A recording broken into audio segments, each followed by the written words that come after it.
ایک بار پیارے آقا علیہ الصلوۃ والسلام منبر اقدس پر جلوہ فرما ہوئے اور جب پہلی سیڑھی پر قدم رکھا میرے آقا نے فرمایا آمین. اگلی سیڑھی پر قدم رکھا نبی پاک نے فرمایا آمین. پھر اس کے بعد تیسری سیڑھی پر قدم رکھا میرے آقا نے ارشاد فرمایا آمین. اچھا، صحابہ کرام علیہم رضوان کا ایک انداز بڑا نرالا تھا.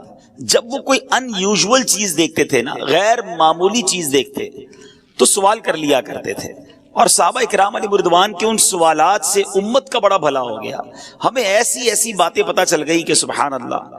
اب جب صحابہ کرام علیہم رضوان نے دیکھا کہ نبی پاک نے ہر قدم پر آمین فرمایا تو عرض کی حضور ارشاد فرمائیے، یہ آپ نے آج منبر کی سیڑھیوں پر جو آپ قدم رکھتے چلے گئے آپ نے آمین ارشاد فرمایا، اس کی وجہ کیا ہے، اس کا ریزن کیا ہے؟ تو نبی پاک صلی اللہ علیہ وسلم نے جو ارشاد فرمایا اس کا خلاصہ اور مضمون یہ ہے کہ میرے پاس جبریل امین حاضر ہوئے. جب میں نے پہلی سیڑھی پر قدم رکھا جو میں نے آمین کہا تو اس میں جبریل امین نے یہ دعا کی کہ یا اللہ عز و جل، جو رمضان کو پالے اور اپنی مغفرت نہ کروا سکے وہ ہلاک ہو جائے، اس کی ناک خاک آلود ہو جائے، گویا وہ برباد ہو جائے. آقا فرماتے میں نے جبریل امین کی اس دعا پر آمین کہی. پھر دوسری سیڑھی پر قدم رکھا تو جبریل امین نے دعا کی کہ یا اللہ عز و جل، اس شخص کی ناک خاک آلود ہو، وہ برباد ہو جائے جو اپنے ماں باپ کو بڑھاپے کی حالت میں پائے اور ان کے ساتھ وہ اچھا سلوک نہ کرے، یعنی ماں باپ کی خدمت اسے جنت میں نہ پہنچا دے، وہ برباد ہو جائے. آقا فرماتے میں نے اس دعا پر آمین فرمائی. تیسری سیڑھی پر قدم رکھا، جبریل امین نے دعا کی کہ یا اللہ، وہ شخص بھی برباد ہو، اس کی ناک خاک آلود ہو کہ جس کے سامنے سرور کائنات صلی اللہ تعالی علیہ وآلہ وسلم کا ذکر کیا جائے اور وہ نبی پاک پر درود نہ پڑھے، وہ بھی برباد ہلاک ہو جائے، اس کی ناک خاک آلود ہو جائے. نبی پاک فرماتے میں نے اس پر بھی آمین کہا. ذرا غور کیجئے میٹھے اسلامی بھائیوں، یہ تینوں دعائیں کس درجے کی دعائیں ہیں. یہ دعا کرنے والے فرشتوں کے سردار ہیں، جبریل امین ہیں، اور دعا پر آمین کہنے والے جناب رحمت للعالمین صلی اللہ تعالی علیہ وسلم ہیں. اٹ مینز، اس کا مطلب کیا ہوا کہ یہ دعا تو کسی صورت بھی قبول ہونی ہے، کوئی شک اور شبے کی گنجائش نہیں ہے. تو ہم ان تین باتوں کو یاد رکھنا ہے. اگر ہم یہ کہیں تو شاید غلط نہیں ہوگا کہ ہم میں سے بہت سارے وہ ہیں جو ان تینوں صورتوں سے گزرتے ضرور ہیں. رمضان آنے والا ہے اور اس سے پہلے کئی رمضان گزارے ہم نے. اگر رمضان مل گیا اور اس رمضان میں مغفرت نہ کروا سکے تو پھر بربادی مقدر ہے. اتنی بڑی نعمت ملی اور پھر بھی نہ بخشوا سکے اپنے آپ کو، اللہ کو راضی نہ کر سکے تو وہ شخص برباد ہو جائے گا. کئیوں کے پاس ماں باپ کی نعمت ہے، ماں باپ بزرگ ہیں، بوڑھے ہیں، اگر ان کو ایسا راضی نہ کیا، ان کی ایسی خدمت نہ کی کہ اللہ راضی ہو جائے تو وہ شخص بھی برباد ہو جائے گا. مگر یہاں آج بوڑھے ماں باپ کے لیے ٹائم کس کے پاس ہے؟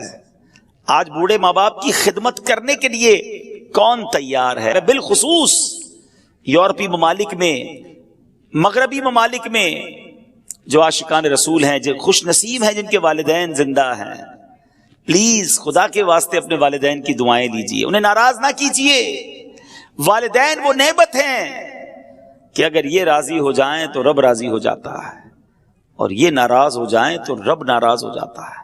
ہمیں ان کو راضی رکھنا ہے، شریعت کے دائرے میں رہ کر ان کی ہر بات ماننی ہے، ان کی خدمت کرنی ہے.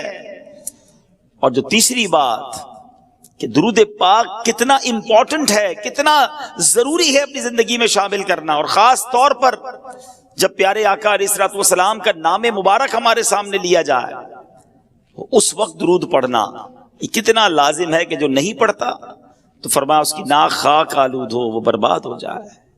یہاں علماء نے ایک بڑا پیارا پروسیجر، بڑا پیارا ایک ہمیں طریقہ بتایا کہ اگر پورے دن میں ہم محفلوں میں جاتے ہیں، اجتماع میں آتے ہیں، اپنی گفتگو کے دوران بھی نبی پاک صلی اللہ تعالی علیہ وآلہ وسلم کا نام ہم لیتے ہیں، تو اگر پورے دن میں کہیں درود پڑھنا رہ گیا ہے تو بندہ اپنی پورے دن کی روٹین میں ایک پرٹیکولر تعداد، ایک مقررہ درود پاک کی تعداد مقرر کر لے کہ مثال کے طور پہ میں 100 بار 200 بار، اللہ نصیب کرے تو 313 بار یا اس سے زیادہ بار درود پاک پڑھوں گا، تو علماء کہتے ہیں کہ وہ جو درود پاک دن میں ایک بار وہ پڑھ لے گا نا، پورے دن میں جہاں جہاں درود پاک پڑھنا تھا نہیں پڑھ سکا تو یہ اس کا آلٹرنیٹ، اس کا قائم مقام ہو جائے گا۔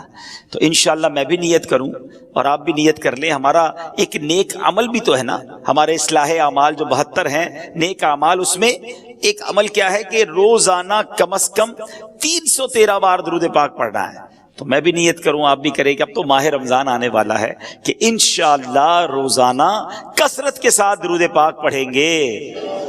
آئیے ایک بار محبت کے ساتھ بآواز بلند درود پاک پڑھ لیں۔ صلو علی الحبیب صلی اللہ تعالی علی محمد صلی اللہ علیہ وسلم۔ کعبے کے بدر الدجا تم پہ کروڑوں درود، طیبہ کے شمس الضحا تم پہ کروڑوں درود، تم سے جہاں کا نظام تم پہ کروڑوں سلام، تم پہ کروڑوں ثنا، تم پہ کروڑوں درود۔ میرے بیٹے اسلامی بھائیوں، ماہ رمضان یہ رب کا احسان ہے، یہ ایک ایسی عظیم نعمت ہے کہ جس کے بارے میں شاید بہت سارے لوگ اویئر نہیں ہیں، جانتے نہیں ہیں۔ اس کے روزے، اس کی تراویح، اس کی عبادت یہ کتنے بڑے ثواب کو لاتی ہے، کتنی بڑی برکتیں لاتی ہے۔ ایک واقعہ آپ کو سناتا ہوں۔ حضرت سفیان ثوری رحمۃ اللہ تعالی علم فقہ اور علم حدیث کے بہت بڑے امام ہیں، 99 صدی ہجری میں پیدا ہوئے، بڑے متقی، پرہیزگار، عبادت گزار اور اپنے زمانے کے امام المسلمین تھے۔ ایک مرتبہ حضرت سفیان ثوری رحمۃ اللہ تعالی کو 3 سال مکہ مکرمہ میں قیام کی سعادت نصیب ہوئی۔ فرماتے ہیں مکہ مکرمہ میں ایک شخص تھا، وہ روزانہ دوپہر کے وقت حرم شریف میں آتا، طواف کعبہ کرتا، 2 رکعت واجب الطواف ادا کرتا، پھر مجھے سلام کرتا اور اپنے گھر چلا جاتا۔ اس کا روزانہ کا یہ معمول تھا کہ وہ آتا، طواف کرتا، نفل پڑھتا، مجھے سلام کرتا، چلا جاتا۔ مجھے اس نیک بندے سے بڑی محبت ہو گئی۔ ایک بار یوں ہوا کہ وہ سخت بیمار ہو گیا۔ حضرت سفیان ثوری کہتے ہیں میں اس کی عیادت کے لیے گیا، تیمارداری کے لیے گیا، اس کی حالت نازک تھی۔ اس نے مجھے وصیت کی کہ جب میں فوت ہو جاؤں تو آپ مجھے اپنے ہاتھوں سے غسل دیجئے گا، میری نماز جنازہ ادا کیجئے گا اور مجھے تنہا مت چھوڑیے گا، ساری رات میری قبر کے پاس تشریف فرما رہیے گا اور منکر نکیر کی آمد کے وقت مجھے تلقین فرمائیے گا۔ بڑی کمال کی یہ وصیت تھی، اور چونکہ آپ کو اس شخص سے بڑا پیار ہو گیا تھا، دل میں جگہ بن گئی تھی، تو آپ نے اس کی بات جو ہے وہ ایکسپٹ کر لی کہ ٹھیک ہے میں اس وصیت پر عمل کروں گا۔ اب آئیے لگے ہاتھوں یہ بھی سن لیں کہ تلقین کیا ہوتی ہے۔ یہ کمال کا ایک طریقہ ہے اور بہت سو کو شاید نہیں پتا ہوتا، اور یہ احادیث میں یہ طریقہ ملتا ہے کہ تلقین کا معنی ہے، میننگ آف تلقین نصیحت کرنا، سکھانا، کسی کو ٹرین کرنا، سکھانا۔ جب میت کو قبر میں اتارا جاتا ہے، مٹی ڈال دی جاتی ہے، اس وقت کوئی شخص قبر کے سرہانے کھڑے ہو کر میت اور اس کی ماں کا نام لے کر پکارتا ہے، یعنی یا فلاں بن فلانا، ٹھیک ہے نا۔ مثال کے طور پہ کسی کا نام اگر اختر ہے اور والدہ کا نام آمنہ ہے تو یا اختر بن آمنہ پکارے گا۔ مردہ اس کی آواز تو سنتا ہے مگر جواب نہیں دے گا۔ اس کے بعد تلقین کرنے والا دوبارہ پکارے گا، یا اختر بن آمنہ، جو بھی نام ہوگا اس کا۔ اس بار مردہ اس کی آواز سن کر سیدھا بیٹھ جاتا ہے۔ تلقین کرنے والا تیسری بار یوں پکارے گا، یا فلاں بن فلانا۔ اس بار مردہ اس شخص سے کہتا ہے مجھے تلقین کر، اللہ پاک تجھ پر رحم فرمائے۔ اچھا، وہ تلقین کرنے والا مردے کا جواب نہیں سنتا، لیکن یہ قبر میں ہو رہا ہوتا ہے۔ اب تلقین کرنے والا کہتا ہے اذکر ما خرجت علیہ من الدنیا، یاد کر دنیا سے کس حال میں گیا تھا؟ شہادت اللہ الہ الا اللہ وان محمدا عبدہ ورسولہ، تو گواہی دیتا تھا کہ اللہ پاک کے سوا کوئی عبادت کے لائق نہیں اور محمد صلی اللہ تعالی علیہ وسلم اللہ کے بندے اور رسول ہیں۔ وَأَنَّكَ رَضِيتَ بِاللَّهِ رَبًّا وَبِالْإِسْلَامِ دِينًا وَبِمُحَمَّدٍ نَبِيًّا وَبِالْقُرْآنِ إِمَامًا، تو اللہ پاک کے رب ہونے پر، اسلام کے دین ہونے پر، محمد صلی اللہ تعالی علیہ وسلم کے نبی ہونے پر اور قرآن کے امام ہونے پر راضی تھا۔ یعنی اب قبر کے پاس کھڑے رہ کے کوئی شخص یہ کہے تو مردہ قبر میں سن رہا ہوتا ہے۔ اللہ اکبر۔ جب تلقین کرنے والا مردے کو یہ بتاتا ہے نا، تو حدیث پاک میں آتا ہے منکر نکیر یعنی قبر میں سوال پوچھنے والے فرشتے ایک دوسرے کا ہاتھ پکڑ کر کہتے ہیں چلو اب ہم اس کے پاس کیا بیٹھے ہیں، لوگ تو اس کو دلیل سکھا چکے ہیں، اس کو جواب پتہ چل گئے ہیں۔ اللہ اکبر۔ مرنے والے پر یہ کام کرنا، یہ تلقین کرنا بڑا احسان ہے۔ اگر تھوڑا سا وقت نکال کر تلقین کرنے سے مرنے والا سوالات قبر سے بچ جاتا ہے تو تلقین کرنے میں ہرگز سستی نہیں کرنی چاہیے۔ یاد رہے کہ یہ تلقین جو ہے عربی زبان میں ہی ہوگی، تو یہ یاد کر لیں، اللہ کرے کہ ہمارے بچے بھی یاد کر لیں، تو ہمارے انتقال ہونے کے بعد قبر میں جائیں تو کوئی سرہانے کھڑے ہو کر اگر یہ تلقین کر دیتا ہے اور مردے کا بھلا ہو جاتا ہے تو سبحان اللہ، یہ تو بہت بڑا احسان ہے اس پر۔ اچھا، یہ یاد رہے کہ ایک تو تلقین عربی میں ہوگی اور مرنے والے کے ساتھ اس کی ماں کا نام لینا ہے۔ اگر والدہ کا نام نہیں پتا تو تمام انسانوں کی والدہ حضرت حوا رضی اللہ تعالی عنہا کا نام لینا ہے۔ اب حضرت سفیان ثوری فرماتے ہیں کہ اس نیک شخص نے مجھے جیسے وصیت کی تھی میں نے ایسے ہی کیا، اس کا انتقال ہوا، میں نے غسل دیا، میں نے نماز جنازہ ادا کی، قبر میں اتارا، اس نے وصیت کی تھی کہ اپنے ہاتھوں سے آپ نے قبر میں اتار کر رات وہیں رہنا ہے۔ میں قبر کے پاس بیٹھ گیا، ذکر و اذکار چلتے رہے، کہتے رات جب سب لوگ چلے گئے تو میں نے اس کو، مجھے اونگ آ گئی، نیند آ گئی، حالت نیند میں مجھے غیبی آواز آئی، کوئی کہہ رہا تھا اے سفیان اس کو تیری تلقین اور قربت کی کوئی حاجت نہیں ہے، ہم نے خود ہی سے انس دے دیا ہے، خود ہی سبحان اللہ اللہ کی طرف سے اس پر برکتیں نازل ہو گئی ہیں اور تلقین بھی کی ہے۔ حضرت سفیان کہتے ہیں کہ اس کو کس عمل سے یہ رتبہ ملا، اتنا بڑا مقام اسے کیسے ملا؟ تو آواز آئی رمضان المبارک اور اس کے بعد شوال المکرم کے 6 روزے رکھنے سے۔ حضرت سفیان ثوری فرماتے ہیں اس ایک رات میں 3 مرتبہ میں نے یہ خواب دیکھا، میں رحمت مغفرت دوزخ سے آزادی کا سائل ہوں، میں رحمت مغفرت دوزخ سے آزادی کا سائل ہوں، ماہ رمضان کے صدقے میں فرما دے کرم مولا، براعت دے عذاب قبر سے، نارے جہنم سے، ماہ شعبان کے صدقے میں کر فضل و کرم مولا، نہیں درکار وہ خوشیاں جو غفلت کا بنے سامان، عطا کر اپنی الفت اپنے پیارے کا تو غم مولا۔ اے میرے میٹھے اسلامی بھائیوں، آپ سب کو مبارک ہو کہ اللہ پاک کے کرم سے، اس کے فضل اور احسان سے ایک بار پھر رمضان المبارک تشریف لا رہا ہے۔ ابھی چند دن بعد ایک شام آئے گی جب نگاہیں آسمان کی طرف لگی ہوئی ہوں گی، چاند دیکھنے کی کوشش کی جا رہی ہوگی، ایک طرف سے آواز آئے گی دیکھو وہ رمضان کا چاند نظر آ گیا، اس کے ساتھ ہی مساجد سے یہ اعلان ہونے لگیں گے سب عاشقان رسول کو مبارک ہو، عظمتوں، رفعتوں، برکتوں، مغفرتوں والے مہینے رمضان المبارک کا چاند نظر آ گیا، انشاءاللہ اللہ نے چاہا جلد یہ اعلان سنیں گے انشاءاللہ۔ مرحبا صد مرحبا، پھر آمد رمضان ہے، کھل اٹھے مرجھائے دل، تازہ ہوا ایمان ہے، یا خدا ہم عاصیوں پر یہ ایک بڑا احسان ہے، زندگی میں پھر عطا ہم کو کیا رمضان ہے۔ اے میرے میٹھے اور محترم اسلامی بھائیوں، رمضان کی عظمت سمجھیے، رمضان کا مقام سمجھیے، یہ مہینہ رب کریم کی بارگاہ میں کس قدر بڑا مرتبہ رکھتا ہے۔ ہمیں شاید بہت سارے ناظرین کو یہ تو پتا ہے، قرآن کی آیت بھی سنی ہوگی، شہر رمضان الذی انزل فیہ القرآن، رمضان کا مہینہ جس میں قرآن اترا۔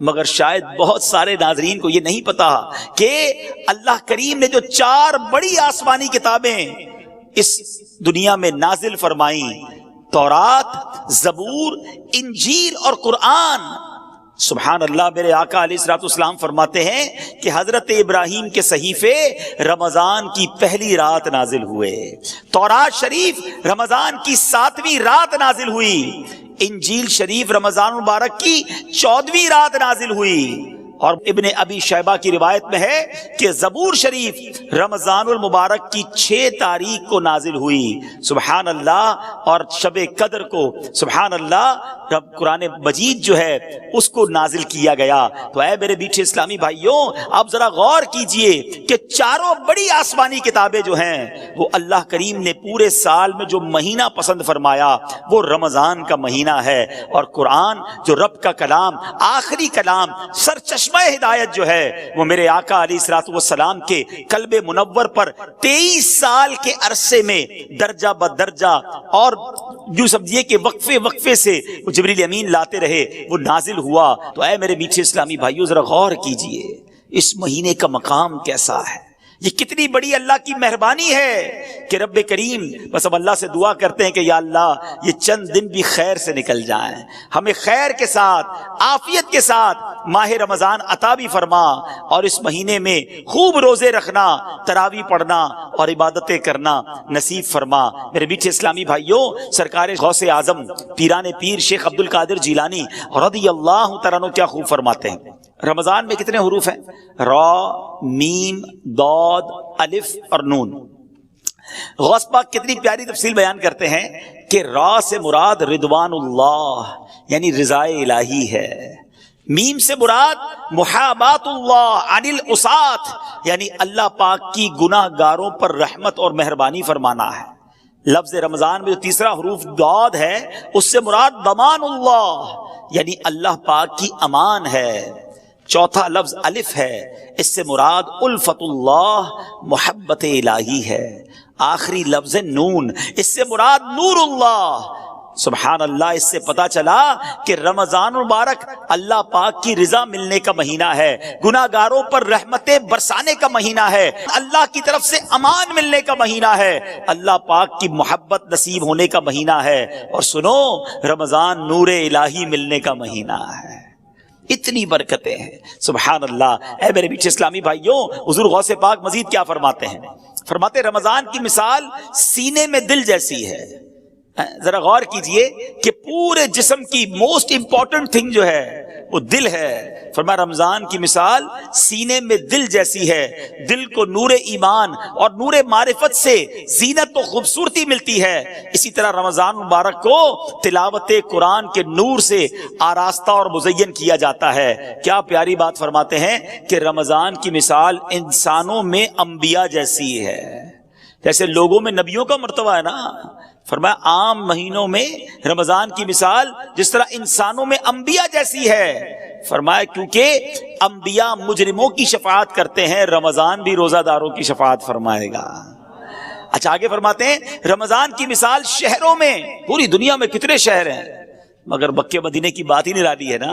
غوث پاک کہتے ہیں رمضان کی مثال شہروں میں مکہ اور مدینہ جیسی ہیں کہ ان شہروں میں دجال داخل نہیں ہو سکے گا، اور رمضان مبارک میں سرکش شیطانوں کو زنجیریں ڈال کر قید کر دیا جاتا ہے۔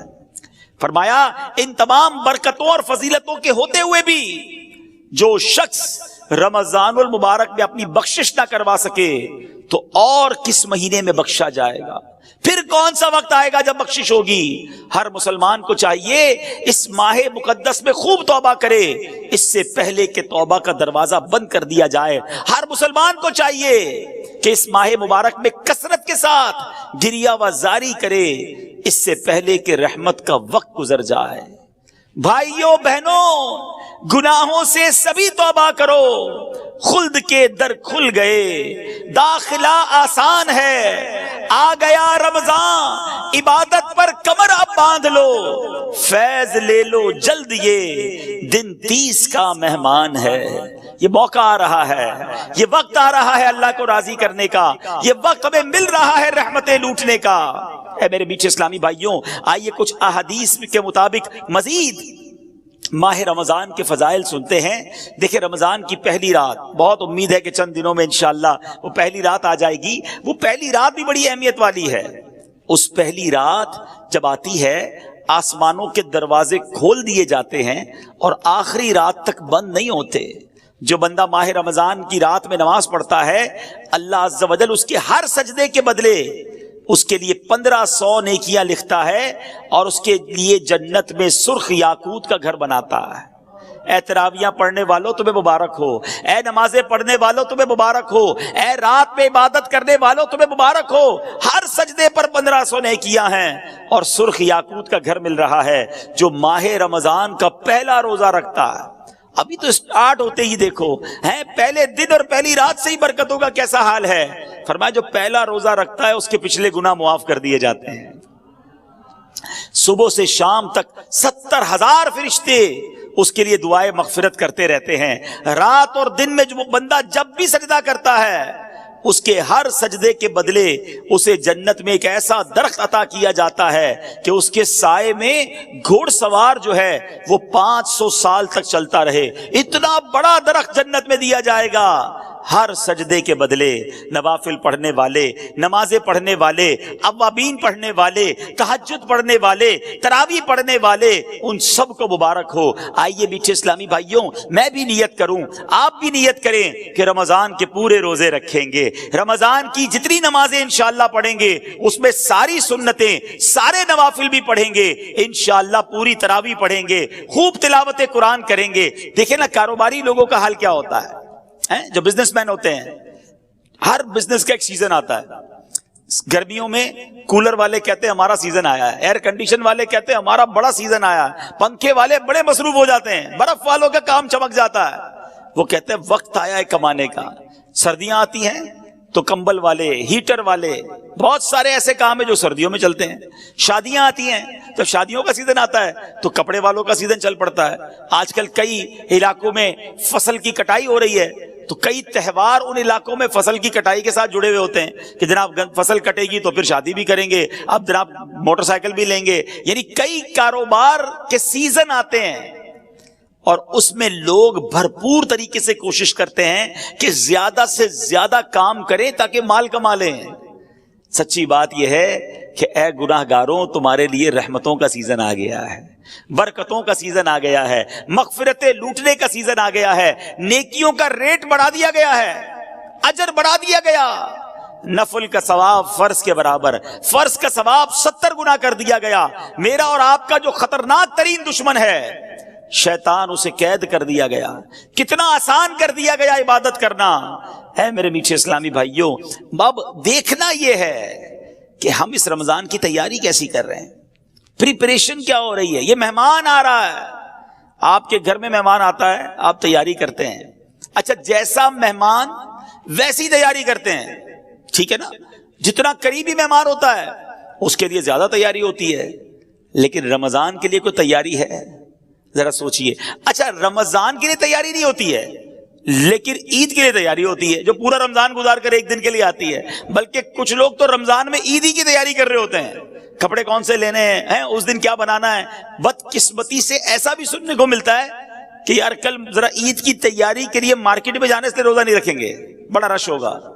استغفر اللہ. جس رمضان کے صدقے عید ملی اس کی تیاری ہو رہی ہے، مگر جو رمضان اللہ کی طرف سے ہماری بخشش کروانے آیا ہے اس کی تیاری نہیں ہے. رمضان کی اہمیت سمجھنے کے لیے یہی حدیث کافی ہے کہ اللہ کے حبیب صلی اللہ تعالی علیہ وسلم فرماتے ہیں کہ اس کا مضمون ہے، اگر میری امت کو پتا ہوتا کہ رمضان کیا ہے تو میری امت تمنا کرتی کہ سارا سال ہی رمضان ہوتا. اللہ اکبر. اے میرے بیچ اسلامی بھائیوں، مولا علی شیر خدا کرم اللہ تعالی وجہ کریم کیا کمال کی بات فرماتے ہیں، جس کا مضمون ہے کہ اگر اللہ کو اس امت کو عذاب دینا ہوتا تو اللہ کریم اس امت کو رمضان اور سورہ اخلاص نہ عطا فرماتا. یہ آیا اسی لیے ہے کہ میں اور آپ بخشے جائیں، ہماری بخشش کر دی جائے، ہمارے گناہ معاف کر دیے جائیں. دیکھیں نا، سارا سال میں اور آپ دعا کرتے یا اللہ سن لے، کرم فرما، ہم پر رحمت فرما، توبہ قبول کر لے، مغفرت فرما دے. یہ ایک بندے کی رب کی بارگاہ میں التجا ہوتی ہے نا.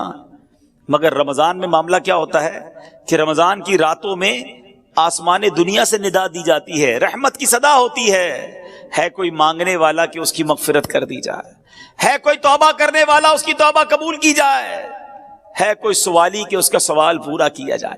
ادھر سے صدائیں لگائی جا رہی ہیں. پہلا عشرہ عشرہ رحمت، دوسرا عشرہ عشرہ مغفرت، تیسرا عشرہ جہنم سے آزادی کا عشرہ ہے. میرے میٹھے اسلامی بھائیوں ذرا غور کیجئے کہ رمضان میں مغفرتیں کتنی ہوتی ہیں. احادیث میں مضمون ملتا ہے کہ روزانہ افطار کے وقت 10 لاکھ گناہ گاروں کو جہنم سے آزاد کر دیا جاتا ہے. ڈیلی روزانہ.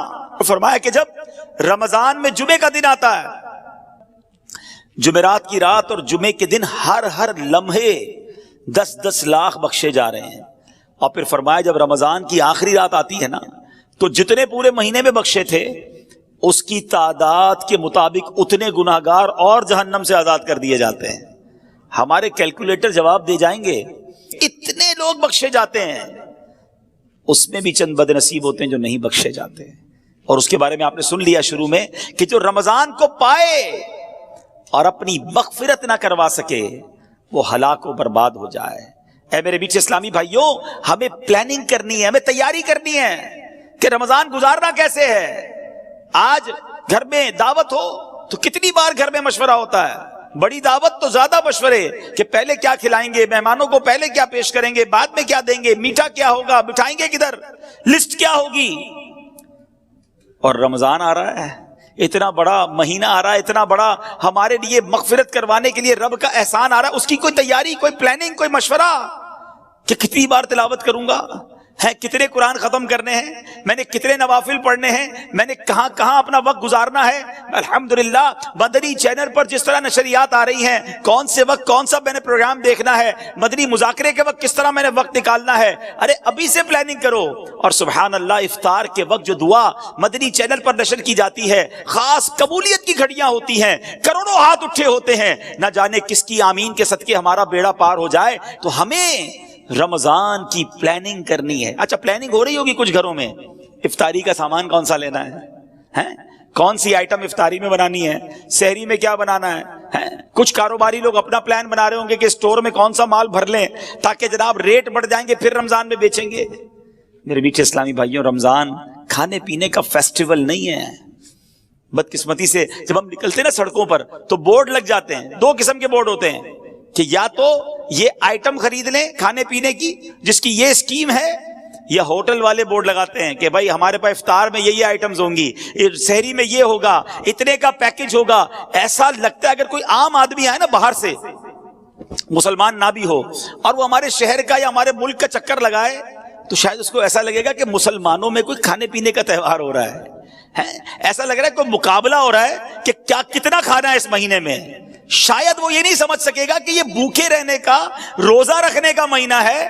عام آدمی کو تو شاید یہ فیل ہوگا کہ یہ کوئی کھانے پینے کا فیسٹیول ہو رہا ہے.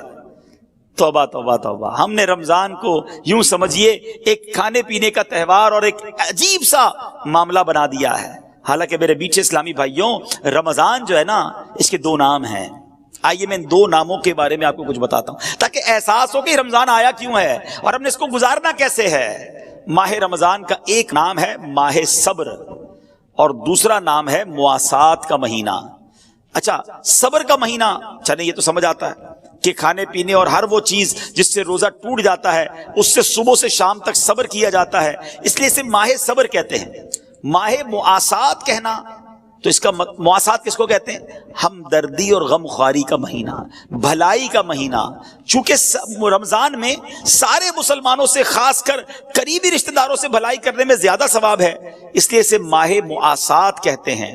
علماء کرام نے روزہ فرض ہونے کی حکمتوں میں ایک حکمت یہ بھی بیان فرمائی کہ روزہ جو ہے نا، بیسیکلی فقر و فاقے کا عملی طور پر احساس دلاتا ہے.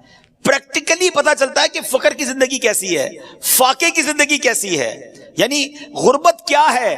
کسی کے گھر میں روز فاقے چل رہے ہیں، یہ آپ کو اور مجھے کیسے پتا چلے گا کہ فاقے میں بندہ کیسا ہوتا ہے، غربت اور فقیری میں کیسا ہوتا ہے.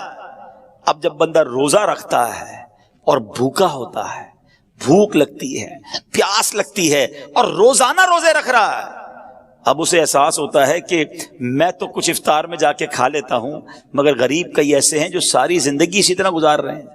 فقیری میں گزار رہے ہیں، فقر و فاقے میں گزار رہے ہیں.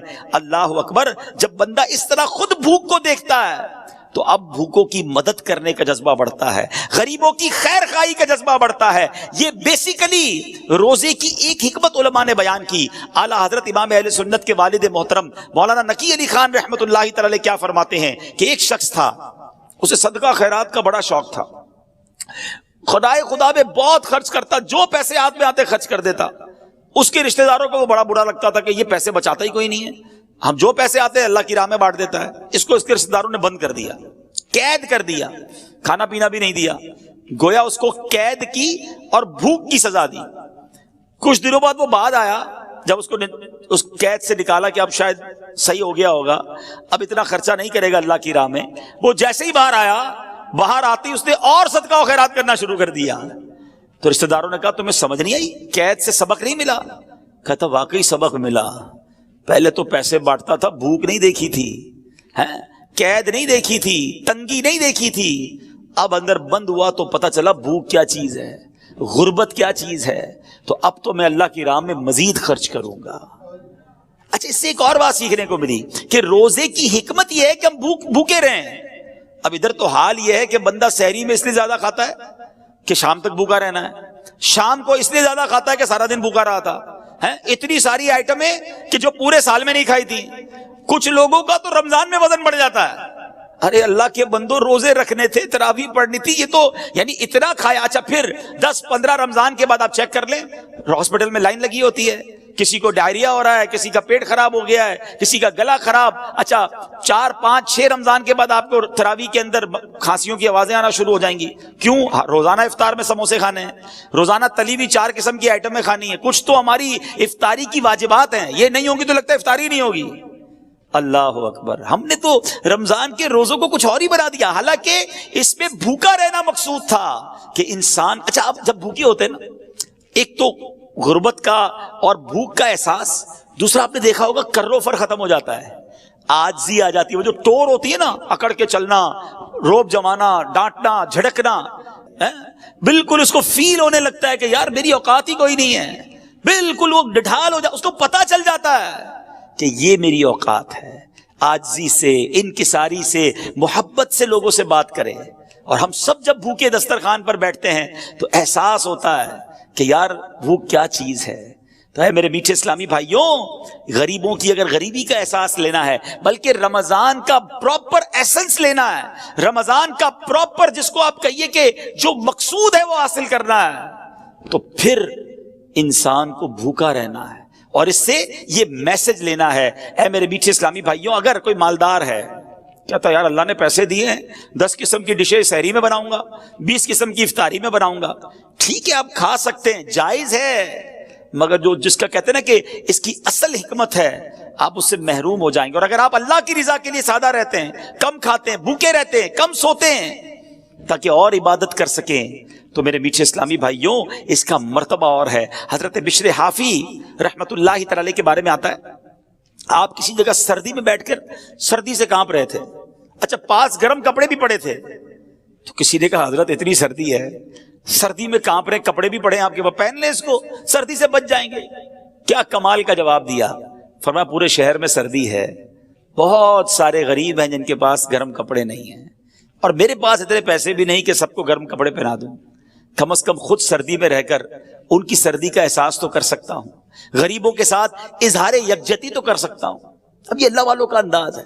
مگر ادھر تو حال یہ ہے کہ غریب کی غربت کا مذاق اڑایا جاتا ہے، اس کو دکھا دکھا کے ایسے کام کیے جاتے ہیں جس سے اس کے دل پر اور افسوس طاری ہو جائے. ایک تو یہ سوشل میڈیا نے جو بیڑا غرق کیا ہے. اب تو حال یہ کہ افطار میں کیا پکا ہے، پہلے اس کی تصویر جائے گی پھر افطار ہوگا، پتا چلے آج ہمارے گھر میں کیسی افطاری بنی ہے، کون سے ہوٹل میں سحری کی ہے، کون سی جگہ پر افطاری کی ہے. دنیا بھر کو بتانا ہے تاکہ جس کے پاس پیسے نہیں ہیں وہ بھی تکلیف میں مبتلا ہو جائے. نہیں میرے میٹھے اسلامی بھائیوں، اگر اللہ نے آپ کو کوئی نعمت دی ہے تو اس کا مطلب یہ نہیں کہ لوگوں کو تکلیف دیں، لوگوں کو وہ نعمتوں کو دکھا کر ان کے دلوں میں رنج طاری کریں. یہاں تک لکھا گیا کتابوں میں کہ اپنے گھر میں اچھا کھانا بناؤ تو تھوڑا زیادہ بناؤ تاکہ پڑوسیوں کو دو، اور اگر نہیں دینا تو پھر ان کے سامنے اس کو ظاہر بھی نہ کرو. ہیں بڑے بڑے برگر پیزا اور پتہ نہیں کیا کیا گھر پہ منگواتے ہیں، اور اس کے باکسز گھر کے باہر پڑے ہوتے ہیں. برابر والے کا بچہ غریب ہے، والد کو کہتا ہے ابو دیکھو پڑوس میں یہ آیا، ہمیں بھی یہ کھانا ہے. وہ والد کہاں سے کھلائے گا، اس کے پاس پیسے ہی نہیں ہیں. یا تو ساتھ دے غریبوں کا، اگر نہیں دے سکتے تو ان پر اور تکلیف طاری نہ کر دیں. اللہ کرے کہ یہ بات سمجھ میں آ جائے. یہ اپنی نعمتوں کا اظہار کر کے ایک بڑا نقصان پتہ ہے کیا کرتے ہیں، اس سے آپ حسد میں مبتلا، لوگ آپ سے حسد میں مبتلا ہو جاتے ہیں. نظریں لگ جاتی ہیں لوگوں کی. ہر بات اللہ نے دی ہے نا آپ کو، آپ استعمال کریں، اللہ کا شکر ادا کریں. ضروری ہے ہر نعمت لوگوں کو بتانا ہے؟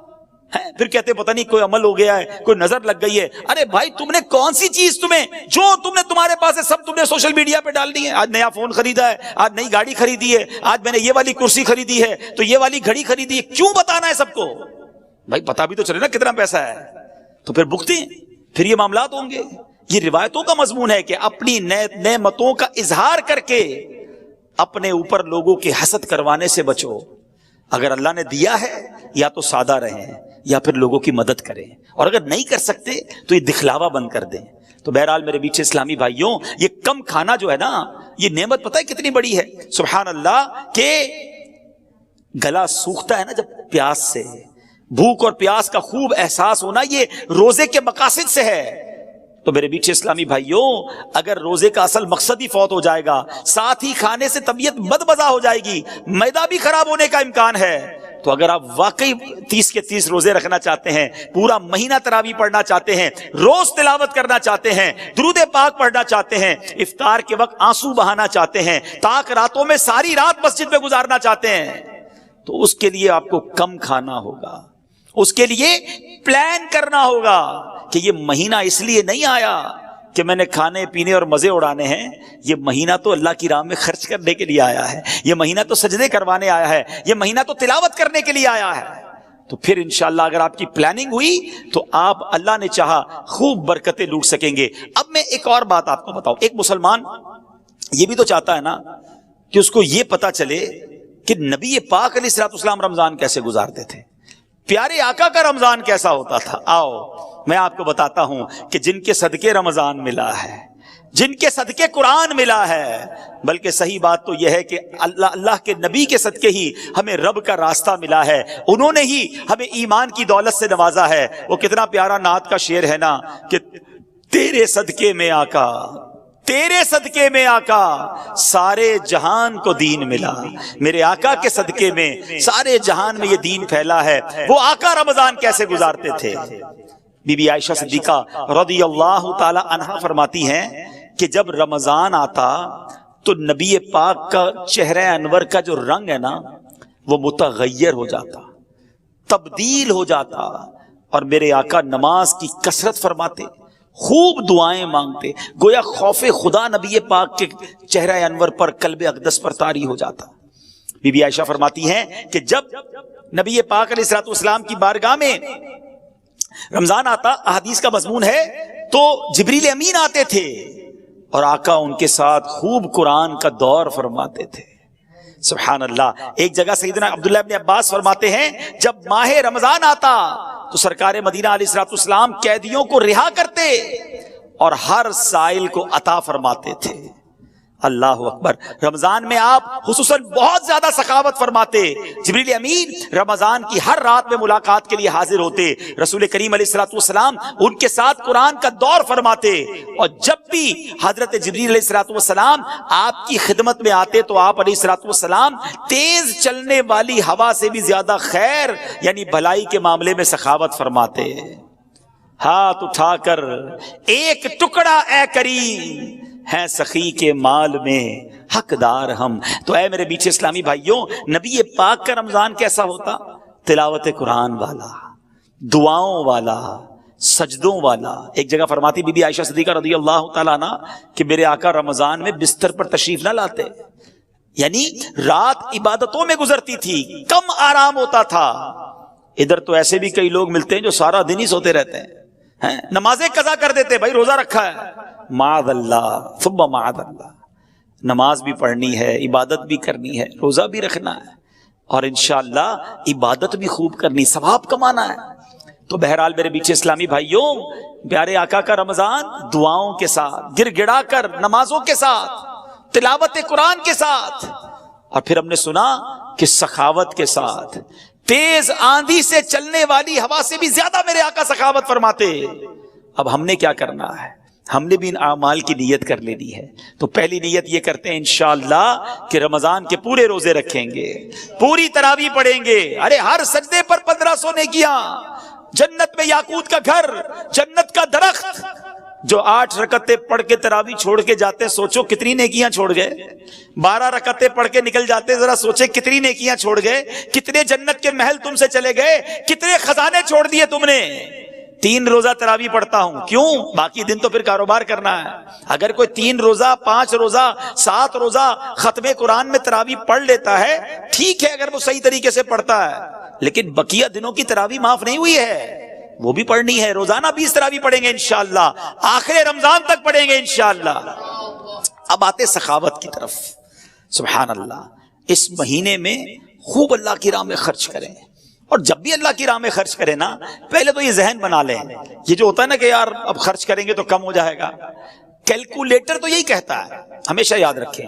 1 لاکھ روپے ہیں، 5000 دے دیے تو کیلکولیٹر تو بتائے گا 95,000 رہ گئے، لیکن انشاءاللہ میرے آقا کیا فرماتے وہ میں آپ کو بتاتا ہوں۔ نبی پاک علیہ الصلوۃ والسلام فرماتے ہیں، جس کا مضمون ہے کہ میں اللہ کی قسم کھا کر کہتا ہوں، اللہ کی راہ میں خرچ کرنے سے مال کم نہیں ہوتا۔ تو یہ طے ہو گیا کہ بے شک دنیا کا حساب کچھ اور کہے، مصطفیٰ کریم علیہ الصلوۃ والسلام فرما رہے ہیں تو یہ مال ملٹی پلائی ہوگا، یہ بڑھے گا۔ اچھا ایسا نہیں ہے کہ اس کی مثالیں ہمارے ساتھ نہیں ہیں، جو حلال کماتا ہے، پوری زکوٰۃ دیتا ہے، اس سے پوچھو ہر سال اس کی زکوٰۃ بڑھتی چلی جاتی ہے۔ کیسے بڑھتی ہے بھائی؟ زکوٰۃ بڑھنے کا مقصد کیا ہوا؟ آپ کا مال بھی تو بڑھ گیا نا۔ تو اللہ کی راہ میں خرچ کرنے سے مال کم نہیں ہوتا، اور بالخصوص زکوٰۃ۔ اگر زکوٰۃ آپ پر واجب ہے، آپ صاحب استطاعت ہیں، اور وہ جو تمام زکوٰۃ کی شرائط ہیں، اس کے بعد اب زکوٰۃ دینے کا وقت آ گیا، خدا را پوری زکوٰۃ دیں۔ میں جو اب جملہ کہنے جا رہا ہوں یہ بڑے درد دل کے ساتھ کہہ رہا ہوں کہ بدقسمتی سے جس طرح دکھنے کو ملتا ہے کہ شاید 5-7% لوگ پورے پاکستان میں یا دنیا میں دیکھیں تو 10% ہوگا یا 5-7% ہی ہوگا کہ رمضان کے علاوہ نماز پڑھتے ہیں، لیکن ایسا ہی لگتا ہے کہ شاید اتنی ہی پرسنٹیج پوری زکوٰۃ دیتی ہے، ورنہ لوگ اب زکوٰۃ بھی نہیں دیتے۔ حالانکہ احادیث میں زکوٰۃ کو مال کا میل قرار دیا گیا، یہ جس مال میں مل جائے گا نا اس مال کو بھی برباد کر دے گا، لیکن آج خیال ہی نہیں ہے۔ یا تو زکوٰۃ دینا بڑا بھاری پڑتا ہے، یہ چند 100 ہزار اور لاکھ والے شاید زکوٰۃ دے دیتے ہوں، لیکن جب یہ زکوٰۃ لاکھوں اور کروڑوں میں پہنچتی ہے نا تو اب شیطان دل پکڑ لیتا ہے، اتنے پیسے زکوٰۃ میں دے دے گا۔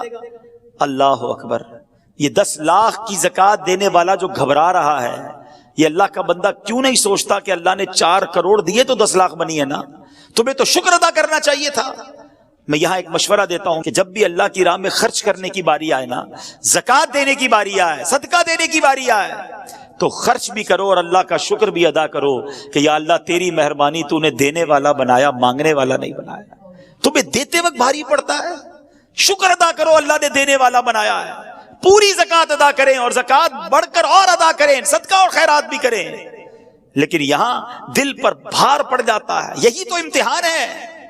سخی اللہ کو پسند ہے، یاد رکھیے گا میٹھے اسلامی بھائیوں، احادیث میں یہ مضمون ملتا ہے کہ سخی اللہ کے قریب، جنت کے قریب، لوگوں کے قریب ہوتا ہے اور دوزخ سے دور ہوتا ہے، اور جو بخیل ہوتا ہے نا، کنجوس، فرمایا وہ اللہ سے بھی دور، بندوں سے بھی دور، جنت سے بھی دور ہوتا ہے، دوزخ کے قریب ہوتا ہے۔ اپنے دل سے پوچھو کدھر ہے؟ سخاوت والی سائیڈ پر ہے یا بخل والی سائیڈ پر، کنجوسی والی سائیڈ پر ہمارا دل ہے؟ تو ہے میرے میٹھے اسلامی بھائیوں، ماہ رمضان یہ اللہ کی راہ میں خرچ کرنے کا مہینہ ہے، اور اگر آپ کی زکوٰۃ ادا ہو بھی جائے اور مزید نیکیاں کمانے کا موقع ملے نا تو اور خرچ کر دینا، جاتا کوئی نہیں ہے۔ ہاں، بڑی پیاری ایک حدیث پاک ہے جس کا مضمون ہے گن گن کر خرچ نہ کرو ورنہ وہ رب کریم بھی تمہیں گن گن کر عطا فرمائے گا۔ ارے اللہ جب دیے جا رہا ہے تو آپ خرچ کریں، اور یہ خرچ کرتے وقت اگر یہ مائنڈ سیٹ بن جائے نا، ذہن بن جائے کہ یہ میرے جیب سے نکل کر جہاں میرے ہی اکاؤنٹ میں رہا ہے، ہاں میرے ہی انشاءاللہ آخرت کے اکاؤنٹ میں جمع ہو رہا ہے تو پھر دینے میں غم نہیں آئے گا. کوئی ایسا بندہ دیکھا ہے آپ نے کہ آپ کو ملے یار آج بہت موڈ آف ہے؟ کیوں بھائی؟ وہ لاکھ روپے جیب میں پڑے تھے، آتے آتے اپنے اکاؤنٹ میں ڈلا کے آ گیا. تو آپ کہیں گے کیا ہو گیا بھائی؟ جیب میں تھے آپ کے اکاؤنٹ میں چلے گئے، ٹینشن کس بات کی ہے؟ تو بالکل ایسا ہی ہے. آپ نے جب بھی اللہ کی راہ میں خرچ کرنا ہے نا، کسی غریب کی مدد کرنی ہے، کسی رشتہ دار کی مدد کرنی ہے، کوئی مسجد میں چندہ دینا ہے، کوئی نیکی کا کام، واٹ ایور آپ نیکی کا کام کریں، فوراً سوچ لیں یہ میرے اکاؤنٹ میں ڈپازٹ ہو گیا ہے، اور ایسے اکاؤنٹ میں جمع ہوا ہے جہاں سے کوئی چھین بھی نہیں سکتا. ہاں حدیث قدسی ہے، اللہ فرماتا ہے اے ابن آدم اپنا مال میرے پاس جمع کروا دے، نہ جلے گا، نہ ڈوبے گا، نہ چوری ہوگا، یعنی نہ کم ہوگا. خلاصہ حدیث ہے. اور اللہ فرماتا ہے میں اس دن تجھے دوں گا جس دن تجھے نیکی کی ضرورت ہوگی. یاد ہے نا قیامت کا دن کتنا نفسا نفسی کا دن ہوگا. ایسی نفسا نفسی میں میری نیکیاں اگر ادھر ڈپازٹ ہیں، اور اللہ نے وعدہ فرمایا تجھے اس دن دوں گا جس دن تجھے نیکی کی ضرورت ہوگی. تو اس کا تو طریقہ یہ ہونا چاہیے کہ زکوٰۃ تو پوری دینی ہے، اس کے بعد بھی جب موقع ملے نا، یار تھوڑے پیسے ہیں یار تھوڑے اور ڈال دیتا ہوں آخرت کے اکاؤنٹ میں، تھوڑے اور جمع کروا دیتا ہوں. وہ نہیں کمیٹی ڈالتے ہیں لوگ، کمیٹی بی سی جس کو کہتے ہیں، یار تھوڑے تھوڑے جمع کر لو برے وقتوں میں کام آئے گی. یہ شاندار کمیٹی ہے، یہ شاندار بی سی ہے. اللہ کی راہ میں خرچ کرتے رہا کرو، نیکی کا موقع ملے تلاش کر کے خرچ کر دیا کرو، تاکہ وہاں ملے کہ جہاں کوئی مدد کرنے والا نہیں ہوگا. تو اے میرے میٹھے اسلامی بھائیوں، پلیز بڑی دکھ کی بات ہے کہ لوگ پوری زکوٰۃ ادا نہیں کر رہے. اور واقعی ایسا لگتا ہے کہ اگر ہمارے وطن کی صرف میں بات کروں نا، دنیا کی بات نہیں کرتا، چلیں ہمارے وطن میں، کیونکہ میرا صبح و شام کاروباری لوگوں سے ملنا رہتا ہے، بزنس کمیونٹی سے ملنا رہتا ہے، اگر ہمارے وطن میں لوگ پوری زکوٰۃ دے دینا تو مجھے لگتا ہے ہمارے وطن میں ایک بھی غریب باقی نہیں بچے گا. اتنا اللہ پاک نے لوگوں کو نوازا ہے لیکن پوری زکوٰۃ نہیں دیتے. تو خدارا ایسا نہ ہو یہ مال عذاب بن جائے، یہ مال کا میل مال میں مل کر تباہی لے آئے. دنیا میں بھی تباہی ہے، آخرت میں بھی تباہی ہونی ہے. حدیث کا مضمون ہے کہ زکوٰۃ دے کر اپنے مال کو مضبوط قلعوں میں قید کر لو، آپ کا مال سیکیور ہو جاتا ہے اور بڑھتا بھی رہتا ہے، برکت بھی ملتی ہے. تو آئیے نیت کریں. اچھا اسلامی بہنیں بھی مجھے سن رہی ہوں گی، سونا ہوتا ہے، زیور ہوتے ہیں، زکوٰۃ نہیں دیتی ہیں، اور پھر یہ کہتی ہیں ہم کماتی تھوڑی ہیں. یہ سونا عذاب بنا دیا جائے گا. روایتوں کا مضمون ہے کہ اسی سے عذاب دیا جائے گا اس شخص کو، آگ کا انگارہ بنا دیا جائے گا کہ جو سونے کی زکوٰۃ نہیں دیتا. تو پلیز اگر میری بہنیں مجھے سن رہی ہیں، اسلامی بھائی سن رہے ہیں، اللہ پاک نے نوازا ہے تو اس میں کنجوسی نہ کرو، حساب کریں، پوری کیلکولیشن کریں. اگر آپ کو نہیں پتا تو معلومات کریں، علماء سے رابطہ کریں، آ جائیں کسی عالم دین کے پاس اور بتائیں کہ میرے پاس یہ سب کچھ ہے، اس پر کتنی زکوٰۃ ہے مجھے بتائیے، اور پوری زکوٰۃ ادا کریں. نیت کریں انشاءاللہ پوری زکوٰۃ ادا کریں گے. اب بتاتا ہوں کہاں ادا کریں، لیکن پہلے یہ پوری نیت کر لیں، ٹھیک ہے؟ پیچھے اگر زکوٰۃ ادا نہیں کی ہے اب تک، پچھلے سالوں کی نہیں کی، وہ بھی کرنی پڑے گی. یہ قرض ہے آپ پر، یاد رکھیے گا، یہ ادا کر دیں ورنہ اس کا جواب بند نہیں پڑے گا. تو بہرحال میرے پیچھے اسلامی بھائیوں، اچھا اب زکوٰۃ جس طرح ادا کرنے سے پہلے اس کی کیلکولیشن ضروری ہے کہ کتنی بنتی ہے، اس کا پورا نصاب ہے، یہ علم سیکھنا بھی ضروری ہے. اور اگر آپ کو نہیں معلوم تو جیسا میں نے کہا کہ ماشاءاللہ علماء کرام دعوت اسلامی میں موجود ہیں، دارالافتاء اہل سنت موجود ہے، رابطہ کر لیں، وہ گائیڈ کر دیں گے. جس طرح اپنے آفس کا حساب کتاب بنانے کے لیے اکاؤنٹنٹ رکھا ہے، ٹیکس کی رپورٹ جمع کرانے کے لیے سال میں ایک ہی بار ٹیکس جمع کراتے ہیں، خود کیوں نہیں لکھ لیتے سارا؟ کیوں وکیل کے پاس جاتے؟ نہیں یار وہ ایکسپرٹ ہے، ذرا صحیح طریقے سے حساب بنائے گا. تو زکوٰۃ خود ہی بنا لیں گے آپ مفتی ہیں. اگر آپ کو یہ علم نہیں ہے تو معلوم کر لیں، کسی عالم دین سے مشورہ کر لیں تاکہ آپ کی زکوٰۃ پراپر ادا ہو جائے. اچھا اب آتے ہیں کہ زکوٰۃ دینی کہاں ہے. ظاہر اس کا بھی ایک پورا پروسیجر ہے کہ جو زکوٰۃ لینے کے مستحقین ہیں اس میں پہلا حق جو ہے آپ کے اپنے غریب رشتہ داروں کا ہے، ٹھیک ہے؟ جو اس کی شرائط ہے زکوٰۃ کے حوالے سے، وہ شرائط اگر پوری ہوتی ہیں تو پہلا حق آپ کے اپنے غریب رشتہ داروں کا ہے، ان کو دیجیے. اور اس کے بعد میں گزارش کروں گا کہ عاشقان رسول کی مدنی تحریک دعوت اسلامی جو دین متین کا عظیم و شان کام کر رہی ہے، ایسا کام کر رہی ہے میٹھے اسلامی بھائیوں جس کی نظیر، جس کی مثال پوری دنیا میں آپ تلاش کریں آپ کو شاید نہیں ملے گی. تو وہ میرے اسلامی بھائی جو مجھے سن رہے ہیں، آپ کے پیسوں کا، آپ کے ڈونیشن کا، آپ کی زکوٰۃ کا بہترین استعمال دعوت اسلامی ہے. تو اس بار ہم نے اپنے غریب رشتہ داروں کے ساتھ ساتھ اپنی دعوت اسلامی کا بھرپور ساتھ دینا ہے، جس کے اربوں روپے کے اخراجات ہیں اور ماہ رمضان میں دل کھول کر دعوت اسلامی کو ڈونیشن دینا ہے. بلکہ ایک اور اچھی نیت کر لیتے ہیں, میں اور آپ تو جتنی ہماری حیثیت ہے اتنا ہی ڈونیشن دے سکیں گے نا, لیکن اگر ہم چاہیں تو اپنے دوست احباب کے ذریعے بہت زیادہ بدنیتیات جمع کر سکتے ہیں. تو میں بھی نیت کروں اور آپ بھی نیت کر لیں کہ انشاءاللہ اپنا ڈونیشن اپنے مدنیتیات بھی دیں گے اور اپنے رشتہ داروں اور دوستوں سے بھی لے کر دیں گے انشاءاللہ. اللہ پاک ہم سب کو اپنی پیاری تحریک دعوت اسلامی کی خوب مدد کرنے کی توفیق عطا فرمائے اور اسے اپنی بارگاہ میں قبول بھی فرمائے. صلو علی الحبیب صلی اللہ تعالی علی محمد صلی اللہ علیہ وسلم. الحمدللہ رب العالمین والصلاة والسلام علی سید المرسلین. یا ارحم الراحمین یا ارحم الراحمین یا ارحم الراحمین. یا ربنا یا ربنا یا ربنا یا ربنا یا ربنا. یا اللہ یا رحمان یا رحیم. یا اللہ یا رحمان یا رحیم. یا اللہ یا رحمان یا رحیم. اللهم ربنا آتنا في الدنيا حسنة وفي الآخرة حسنة وقنا عذاب النار وقنا عذاب القبر وقنا عذاب الحشر وقنا حساب الميزان. اللهم أجرنا من النار. اللهم أجرنا من الشيطان. اللهم إنك عفو كريم تحب العفو فاعف عنا يا كريم فاعف عنا يا غفور. يا مقلب القلوب ثبت قلبي على دينك. يا مصرف القلوب صرف قلوبنا على طاعتك. اللهم إنا نسألك الأمن يوم الخوف. ربنا لا تؤاخذنا يوم القيامة إنك لا تخلف الميعاد إنك على كل شيء قدير. ربنا حاسبني حسابا يسيرا. اللهم بلغنا رمضان بالصحة وعافية.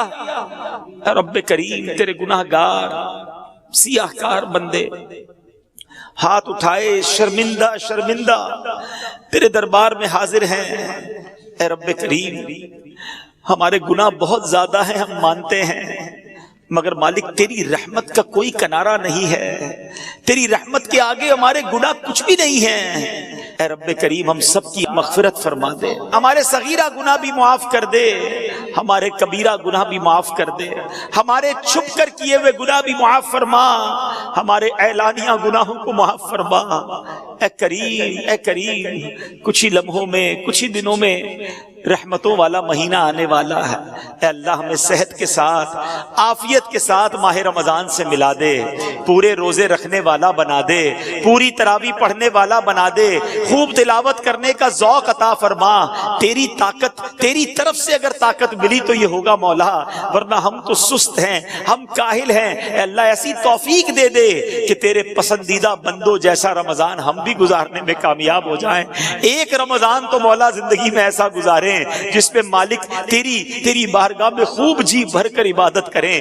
اب تک کئی رمضان گزارے ہیں, ہمیں معلوم ہے غفلت میں گزارے ہیں, بلکہ ساری زندگی ہی ایسی گزار دی کہ ایک سجدہ یاد نہیں جو تیرے دربار کے شایان شان ہو, ایک نیکی ایسی معلوم نہیں جو تیرے دربار میں قبول ہوئی کہ نہیں. میرے مولا ہماری غفلتیں معاف کر دے, ہماری سستیاں معاف کر دے, اور اب اپنے پسندیدہ بندوں میں ہمیں شامل فرما لے. اے رب کریم اے رب کریم نہ جانے کہاں کہاں تیرے بندے اور تیری بندیاں ہاتھ اٹھائے اس دعا میں شامل ہوں گے. اے اللہ بیماروں کو شفا دے دے, قرض داروں کے قرضے اتر جائیں, بے اولادوں کو نیک اور صالح اولاد دے دے, جن کو اولاد دی ہے ان والدین کو اولاد کا سکھ نصیب فرما, اولاد ماں باپ کی فرما بردار بنا دے. اے رب کریم قرض داروں کے قرضے اتر جائیں, ہم سب کے رزق حلال میں برکت ڈال دے, رزق حرام سے ہم سب کو محفوظ فرما. اے اللہ کرم کر, بڑے دن ہو گئے مدینہ دیکھے دیکھے مولا، اے اللہ، اے رب کریم جلدی جلدی مدینہ دکھا دے، ہمیں بھی کعبہ دکھا دے، رمضان مکہ مدینہ دکھا، اسی سال حج کی سعادت بھی عطا فرما۔ اے اللہ ہم سب کی جان، مال، عزت، آبرو، آل اور اولاد، دین اور ایمان کی حفاظت فرما، ہمیں حاسدوں کے حسد سے بچا لے، بد نظروں کی بد نظری سے بچا، شیطان کے شر سے بچا، جادو ٹونے آسیب سے بچا، زمینی اور آسمانی بلاؤں، زلزلوں، طوفانوں اور وائرسوں سے محفوظ فرما۔ اے رب کریم، اے رب کریم ہماری دعوت اسلامی کو خوب ترقیاں عطا فرما، ہمیں بھی دعوت اسلامی کا بڑھ چڑھ کر مدنی کام کرنے والا بنا دے، دعوت اسلامی کا بڑھ چڑھ کر تعاون کرنے والا بنا دے۔ امیر اہل سنت اور تمام علماء اور مشائخ اہل سنت کا سایہ ہمارے سروں پر تا دیر قائم و دائم فرما۔ اے رب کریم جو جو ہمارے حق میں بہتر ہے ہمیں عطا فرما دے، جو حق میں بہتر نہیں اس کا خیال بھی ہمارے دل سے نکال دے۔ میں کیوں کہوں مجھ کو یہ عطا ہو وہ عطا ہو، میں کیوں کہوں مجھ کو یہ عطا ہو وہ عطا ہو، وہ دو کہ ہمیشہ میرے گھر بھر کا بھلا ہو، مٹی نہ ہو برباد پسے مرگ الہی، جب خاک اڑے میری مدینے کی ہوا ہو، جب خاک اڑے میری مدینے کی ہوا ہو۔ ببرکت ان اللہ وملائکتہ یصلون علی النبی یا ایھا الذین آمنوا صلوا علیہ وسلموا تسلیما، صلی اللہ علی النبی الامی وآلہ صلی اللہ علیہ وسلم، صلاۃ وسلاما علیک یا سیدی یا رسول اللہ۔ اللہم ربی یسر ولا تعسر وتمم لنا بالخير يا فتاح وبك نستعين، وصلى الله تعالى على خير خلقه ونور عرشه سيدنا ومولانا محمد وآله